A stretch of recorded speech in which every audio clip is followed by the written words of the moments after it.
Salam lestari para pegiat perhutanan sosial, ketemu lagi di pembelajaran virtual pengembangan usaha di perhutanan sosial bersama kemitraan. Jadi kita masuk ke sesi ke terakhir dari atau sesi kelima di materi kedua tentang perumusan produk unggulan. Jadi kita di sesi keempat sudah sampai secara bagaimana caranya kita merumuskan sekian banyak produk yang ada di perhutanan sosial maupun sekitarnya, kemudian memerasnya pertama 5 sampai 6 komoditas yang secara prinsip kemarin sudah dijelaskan seperti ini. Sekarang kemudian ketika kita ingin melakukan pengembangan usaha 5 sampai 6 komoditas dirasa biasanya terlalu banyak. Coba kita fokuskan 2 sampai 3 saja. 2 paling sebenarnya paling sedikit 2, paling banyak 3 lah, sekitar itu biar kita bisa fokus pengembangannya.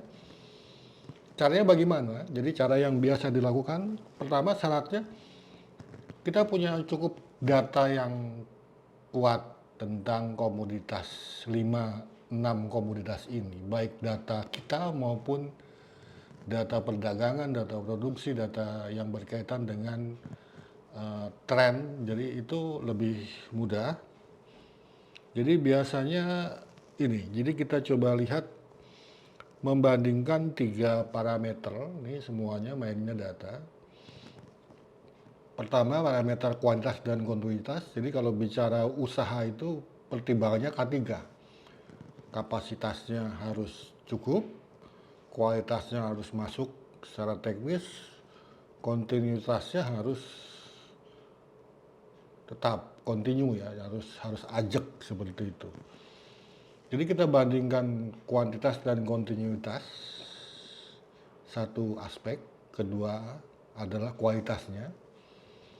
Yang ketiga yang namanya nilai ekonomi lokal. Nah, mungkin yang jadi pertanyaan, apa sih nilai ekonomi lokal itu?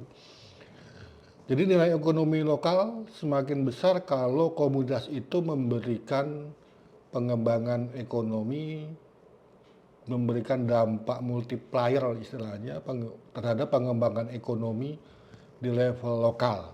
Misalnya komoditas ini secara struktur industri banyak ada di lokal misalnya, walaupun pasarnya bisa jadi sampai ke nasional maupun internasional, tapi struktur industrinya banyak di lokal.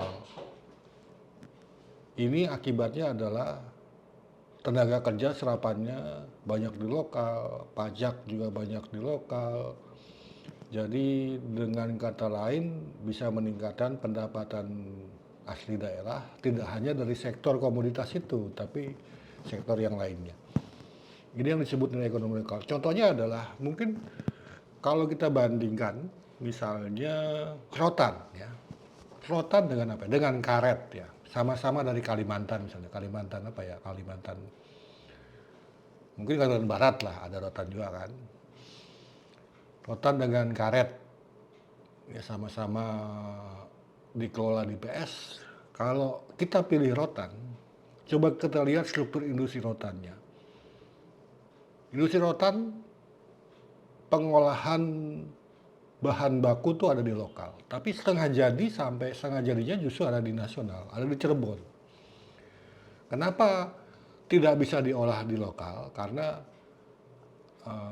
namanya rotan itu tidak cuma Segataman Irit, tapi rotan yang lain ya, Lambang Batang yang dari Sulawesi. Jadi Cirebon kuat karena dia bisa menggabungkan, industrinya bisa menggabungkan potensi kekhususan jenis rotan Kalimantan dengan jenis rotan Sulawesi. Jadi dia bisa lebih bersaing produknya. Sementara kalau rotan Kalimantan biasanya dia tipe rotan-rotan tidak kuat ya, jadi cocoknya untuk anyaman seperti itu.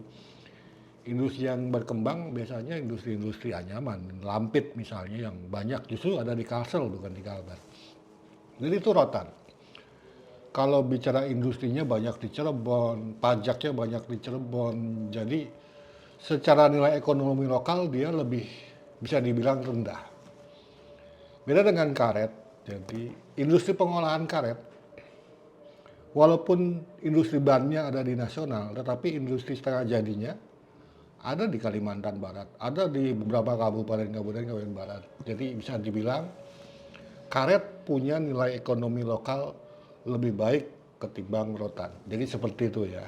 Jadi dari sini kita akan coba lihat. Jadi ini contohnya ada produk yang karakteristiknya kualitas tinggi tapi kualitasnya tinggi. Kalau besar berarti nilai ekonominya besar tapi kualitasnya rendah. Kuantitas tinggi di sini, kualitasnya rendah tetapi nilai ekonominya lokalnya tinggi. Ini misalnya karet. Karet itu seperti itu. Ada juga yang kecil ini, nilai ekonominya rendah, nilai ekonomi lokalnya rendah karena dia kecil. Kemudian kualitasnya bagus, tetapi kualitasnya ada masalah. Produk apa yang kira-kira seperti ini? Mungkin misalnya apa ya? Kualitasnya tinggi, vanili misalnya. Vanili kualitasnya masih rendah, nilai ekonomi lainnya lokalnya rendah, tapi kualitasnya bagus, harganya bagus, misalnya seperti itu. Jadi dari sini kita coba dengan data yang kita punya, jadi biasanya ini misalnya perkiraan pasar lokal, perkiraan pertumbuhan tahun-tahun terakhir, perkiraan tren dan serapan boga, kita bisa menentukan, oh kira-kira produk yang kita pilih 3 itu adalah ini. Ini kalau kita punya data. Tapi kalau ada cara lain, sebenarnya penentuan komoditas itu tidak eksak. Jadi bisa saja kita main feeling ya, atau pakai peluang. Misalnya ada peluang untuk jadi supplier ke perusahaan tertentu dalam jangka waktu cukup besar dan kualitasnya cukup banyak. Itu bisa jadi kita tidak perlu data, kita berdasarkan demand, kita sudah bisa masuk untuk menentukan 3 produk. Atau yang sering dilakukan kalau kita punya data, kita coba isi produk. Produk itu kan kemarin sudah diceritakan, ada produk lokal, produk regional, produk nasional, produk internasional. Coba kita lihat kelengkapan produknya. Kita jangan sampai tergantung pada satu pasar. Produk kita lokal semua.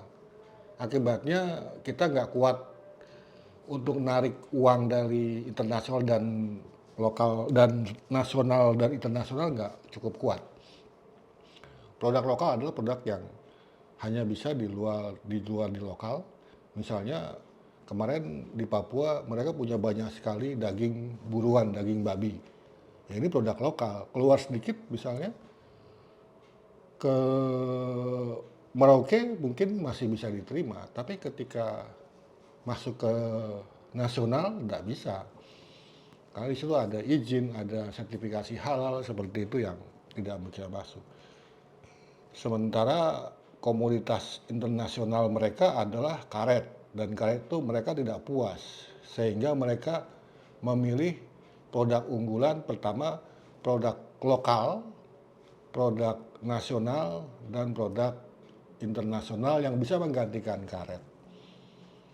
Jadi mereka pilih akhirnya vanili, kemudian lokalnya adalah melinjo ya gitu, dengan pertimbangan kalau mereka mengembangkan produk yang sama dengan masyarakat pendatang, mereka tidak akan bisa bersaing. Jadi mereka cari komoditas hutan yang pendatang tidak tanam, akhirnya ketemu melinjo. Jadi melinjo itu mereka buat kulit melinjo sebagai bahan baku noken, nah buahnya tidak dimanfaatkan. Jadi mereka memanfaatkan melinjo sebagai produk lokal. Emping melinjo dalam ini sebagai produk lokal, selain melengkapi vanili sebagai produk internasional yang menggantikan karet. Tinggal mereka cari produk nasionalnya seperti apa, dan mereka melihat potensi di produk nasional dan regional, mereka melihat potensinya di kopi. Jadi tidak perlu data, sudah ketemu 3 produk, produk lokalnya emping, nasionalnya kopi, internasionalnya vanili. Seperti itu juga bisa. Jadi ini bukan persoalan eksak seberapa data kita kuat, kita bisa pakai feeling, kita bisa pakai fakta yang ditangkap, kita bisa tentukan produk, dan kita bisa fokus mengelolanya untuk melakukan pengembangan yang lebih baik. Kira-kira seperti itu. Jadi ini penutup untuk sesi kedua. Sampai ketemu di sesi berikutnya. Salam sehat.